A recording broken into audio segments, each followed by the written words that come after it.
எங்கள் சின்னம்மா. எதிர்ப்புகள் ஓயட்டும், துரோகங்கள் வீழட்டும், மக்களின் தீர்ப்பே மகுடமாக மாறட்டும். பெரியோர்களே, தாய்மார்களே, புரட்சி தலைவரின் ரத்தத்தின் ரத்தமான, புரட்சி தலைவியின் வழிவந்த சிங்கங்களான, என் உயிரினும் மேலான எனது அருமை உடன்பிறப்புகளே, உங்கள் அனைவருக்கும் என்னுடைய நன்றி கலந்த வணக்கத்தை தெரிவித்துக் கொள்கிறேன். செய்யூர் தொகுதி வாக்காளர் பெருமக்களே, உங்களை எல்லாம் பார்த்ததின் மிக்க மகிழ்ச்சி. இப்போ தேர்தல் வந்திருக்கு. இப்ப பாத்தீங்கன்னா இது கட்சிகளுக்கான தேர்தல்னு யாரும் எடுத்துக்காதீங்க. இது மக்களுக்கான தேர்தல். காரணம் என்ன அப்படின்னு சொன்னா, இந்த திமுக அரசாங்கம் மக்களுடைய கஷ்டத்தை போக்கல, அவங்களுடைய வாழ்வாதாரம் ஒன்னும் மேல வரல. கடன் மட்டும்தான் மேல வந்திருக்கு. தமிழ்நாடு அரசாங்கத்துக்கு கிட்டத்தட்ட 12 லட்சம் கோடி கடன் வாங்கியிருக்காங்க. அதுக்கு வட்டி மட்டுமே மாதத்துக்கு 7000 கோடி. 7000 கோடி கடன் வச்சுட்டு மக்களுக்கு என்னத்தை செய்ய முடியுங்க? அதுதான் உண்மை நிலைமை. அதனாலதான் நான் சொல்றேன், இந்த தேர்தல் உங்களுக்கான தேர்தல் அப்படின்னு சொல்றேன். ஏன்னா திரும்ப இந்த மாதிரி ஆட்களை விட்டுறக்கூடாது. அதுக்காக தான் சொல்றேன். எங்க போனாலும் என்ன சொல்றாங்க? குடி தண்ணி இல்ல, ரோடு இல்ல,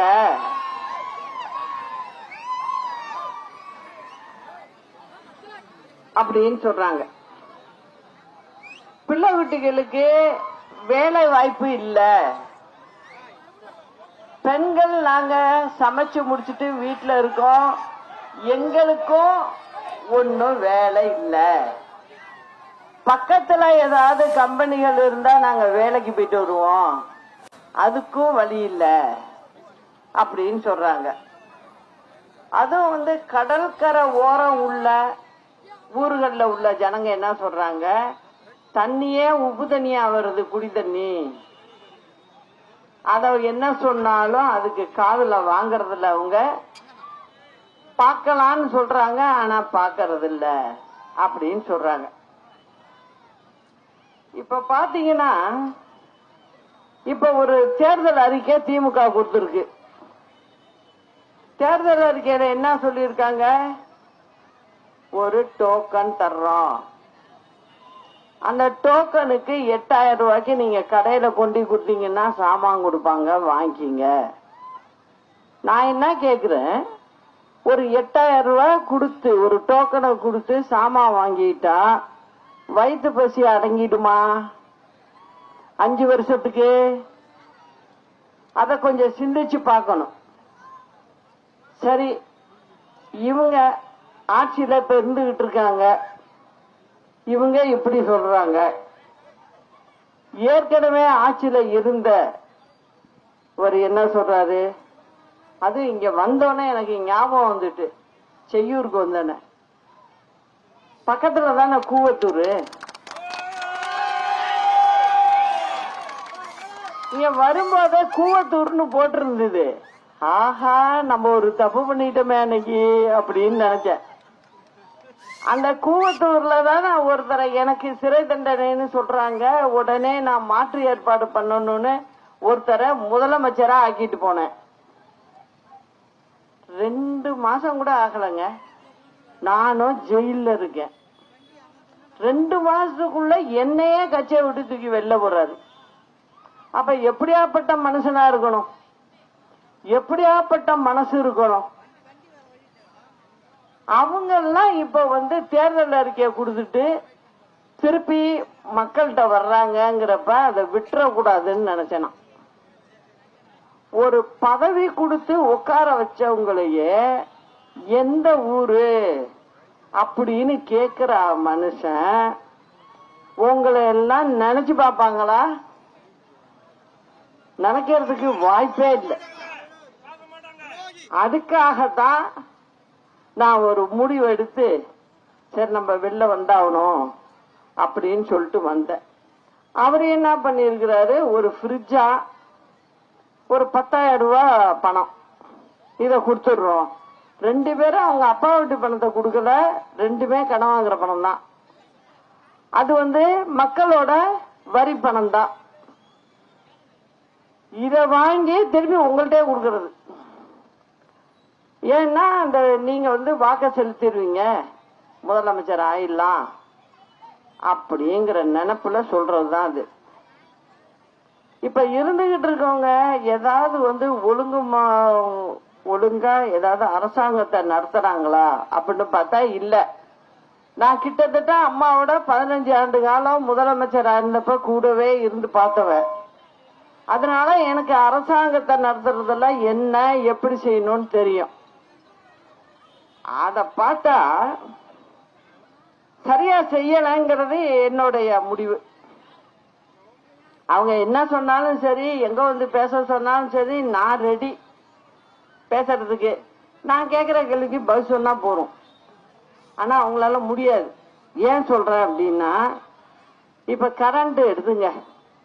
கரண்ட் அம்மா இருந்தப்ப விட 500 யூனிட் உபயோகிக்கிற 2 கோடி வீட்டுங்கள்ல ஒரு வீட்டுக்கு மாதத்துக்கு 800 ரூபாய் அதிகம் வாங்குறாங்க. அம்மா இருந்தப்ப 800 ரூபாய் குறைவு.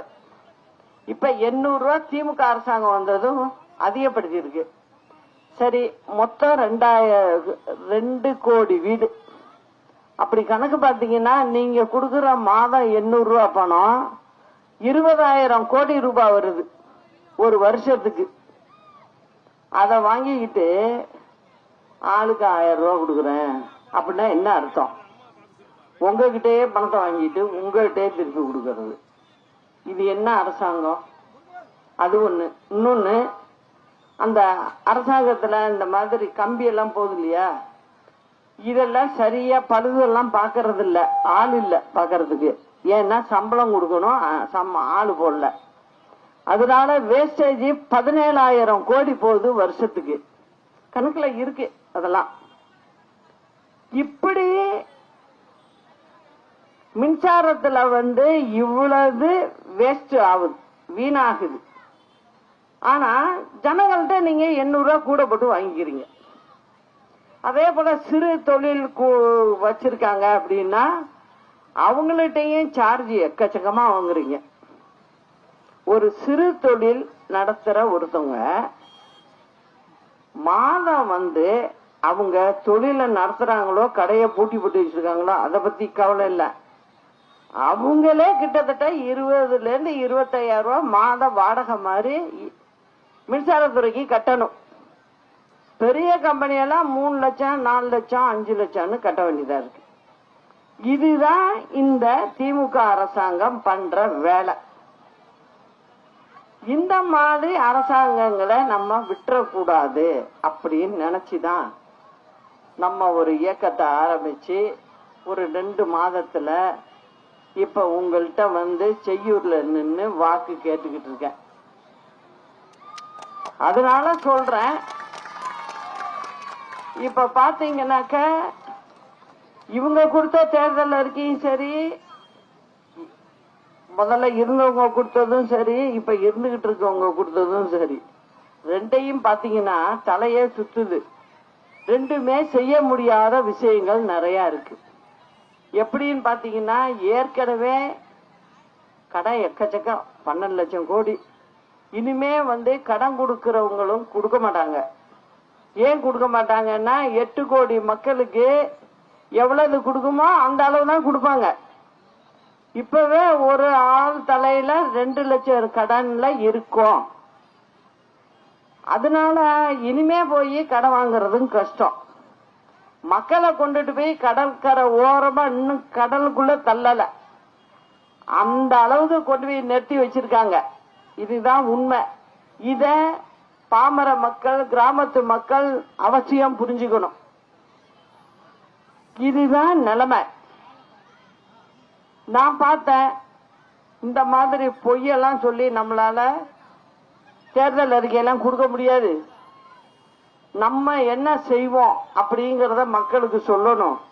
500 600 பொய்ய சொல்லி கொடுக்கறத விட செய்ய முடிஞ்சதை, செய்யக்கூடியதை கொடுப்போம் அப்படின்னு சொல்லி ஒரு 60 தேர்தல் அறிக்கை கொடுத்துருக்கோம். அதுல கிராமப்புற பெண்களுக்கு ஆடு வளர்ப்பு, மாடு, கோழி வளர்ப்பு இதெல்லாம் கொண்டு வந்திருக்கோம். நிறைய சலுகைகளோட கொடுக்கறோம். அதே போல நிறைய நிறுவனங்களை கொண்டுட்டு வந்து, இப்ப நாங்கெல்லாம் எப்படி அம்மா ஆட்சி பண்ணப்ப அப்படின்னா, ஒரு வெளிநாட்டு நிறுவனம் வருதுன்னா அம்மா உட்கார்ந்து பேசி நேருக்கு நேரம் அதிகாரி அந்த சம்பந்தப்பட்ட அமைச்சர் உட்கார வச்சு 30 நாளுக்குள்ள இவங்களுக்கு கொடுக்க வேண்டிய லைசன்ஸ் எந்தெந்த துறையில இருந்து கொடுக்கணுமோ கொடுத்து முடிங்க. 31ஆம் நாள் அவங்க கம்பெனிக்கு பூஜை போட்டு ஆரம்பிச்சாகணும்னு சொல்லிடுவாங்க. அந்த கம்பெனிக்காரவங்கள்ட்ட அம்மா ஒன்னே ஒன்னு சொல்றது என்ன அப்படின்னு பாத்தீங்கன்னா, அவங்க கேக்குறது, எங்க தமிழ்நாட்டில் உள்ள பிள்ளைங்களுக்கு படிப்புக்கு தகுந்த வேலையை கொடுத்துருங்க. இந்த ஒன்ன தவிர ஒத்த பைசா நாங்க யாருகிட்டையும் எதுவும் கை நீட்டி வாங்கினது கிடையாது. இப்ப என்ன பண்றாங்க இவங்க, ஒரு கம்பெனி வருதுன்னா எவ்வளவு தருவீங்க? நம்ம ஊரு பிள்ளைங்களுக்கு 500 600 பேருக்கு வேலை கிடைக்குதேன்னு இல்ல, இப்படி கேக்குறாங்க. சமீபத்துல கியா மோட்டார்னு இங்க தயார் பண்றாங்க, ஹுண்டாய் தயார் பண்றாங்க. அவங்களுடைய துணை நிறுவனம் தான் கியாங்கிற வண்டி தயார் பண்றது. அவங்க தமிழ்நாட்டுக்கு வரணும்னு ஆசை அவங்களுக்கு. ஏன் அப்படின்னா, நம்மளுடைய வேலைக்கு போற பிள்ளைங்க ஒழுங்கா வேலை பார்க்கறாங்க, அந்த பேர் இருக்கு நமக்கு. எல்லா கம்பெனிக்காரங்களும் சொல்லுவாங்க, தமிழ்நாட்டுல உள்ளவங்க வேலைக்கு வர்றவங்க அவங்க வேலை உண்டு வெட்டி உண்டு கரெக்டா செய்யறாங்க, எங்களுக்கு எந்த வித பிரச்சனையும் இல்ல அப்படின்னு சொல்றாங்க. அதனால அவங்க ஆசைப்பட்டு இங்க வர்றதுக்கு நான் வச்சுட்டு போனாலும் என்னென்னமோ கேட்டு திருப்பி திமுக அரசாங்கம் வந்தது, திமுக அரசாங்கமும் ஏதோ கேட்டிருக்கு. உடனே பார்த்தா அவங்க கும்பிடு போட்டுட்டு ஆந்திராவுக்கு போயிட்டாங்க. இப்ப அது இங்க இருந்தா ஒரு 1000 பேருக்கு வேலை கிடைக்கும். அதையும் கெடுக்கிறாங்க இவங்க, இந்த மாதிரி செய்யறாங்க.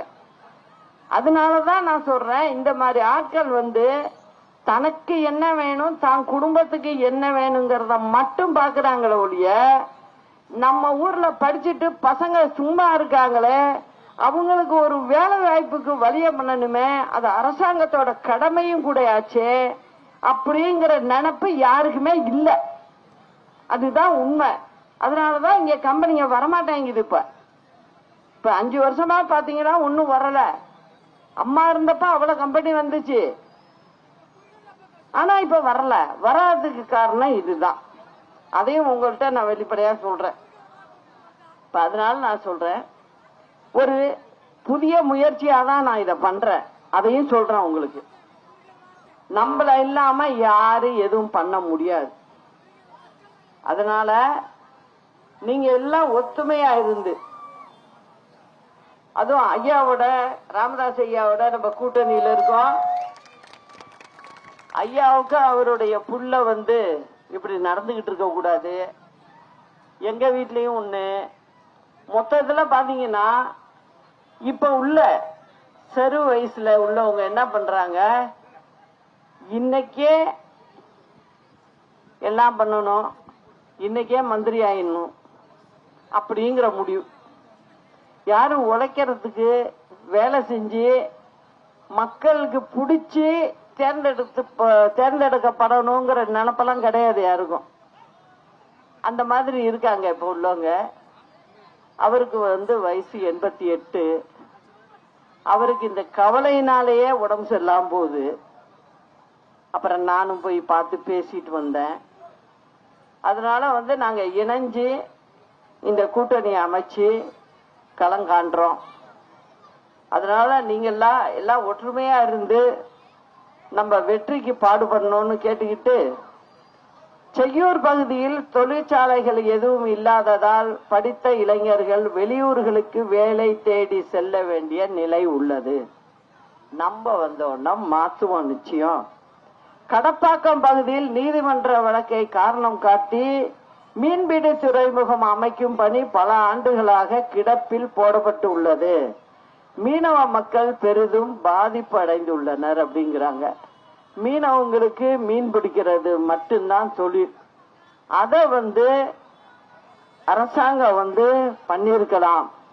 கோர்ட்ல அதுக்கு போய் நம்மளுடைய வழக்கறிஞரை வச்சு பேசி தீர்க்க முடியாதது எதுவும் கிடையாது, செய்யலாம். ஆனா அவங்களுக்கு அது பெரிதா தெரியல. செய்யூர் பஜார் பகுதியில் உள்ள பேருந்து நிலையத்தில் குடிநீர், கழிப்பறை, மின்விளக்கு போன்ற எந்தவித அடிப்படை வசதிகளும் இல்லாத அவல நிலை உள்ளது. செய்யூர், சித்தாமூர், சூனாம்பேடு போன்ற பகுதிகளில் போதிய பேருந்து வசதி இல்லாமல் இப்பகுதி மக்கள் வெளியூர்களுக்கு செல்லக்கூடும் பிரச்சனை இருக்கு. பஸ் பிரச்சனை இங்க மட்டும் நினைக்காதீங்க, தமிழ்நாடு பூரா இருக்கு. ஏன்னா பஸ்ஸே வாங்கறது இல்ல.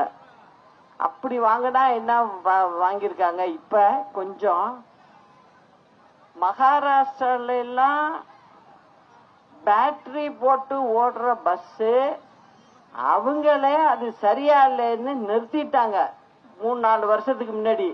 அந்த பஸ்ஸ போய் வாங்குறாங்க இவங்க. யாராவது வாங்கினா போறோம்னு அந்த கம்பெனி இருக்கு, அதனால இவங்க அதை போய் வாங்குறாங்க. அது வேலைக்கு ஆகாது. பல ஆண்டுகளாக சிறப்பாக செயல்பட்டு வந்த கடப்பாக்கம் பனை வெல்லம் உற்பத்தி ஆலை கடந்த சில ஆண்டுகளாக அரசின் போதிய நிதி ஒதுக்கீடு இல்லாமல் அழிந்து வரும் நிலையில் உள்ளது. இதனால் இடைக்கடி நாடு பகுதி பனைமர விவசாயிகள் கடுமையாக அவதிப்பட்டு வருகின்றனர். பாருங்க, ஒரு பனை வெல்லம் தயாரிக்கிற ஒரு சின்ன கம்பெனி, அதுக்கே அரசாங்கம் பணம் கொடுத்து அதை ஓட்ட முடியாத நிலைமையில இருக்கு. அதனால பல பேர் இதனால பாதிக்கப்படுறாங்க. செய்யூர் பகுதியில் அதிக அளவில் மீனவ கிராமங்கள் உள்ளன.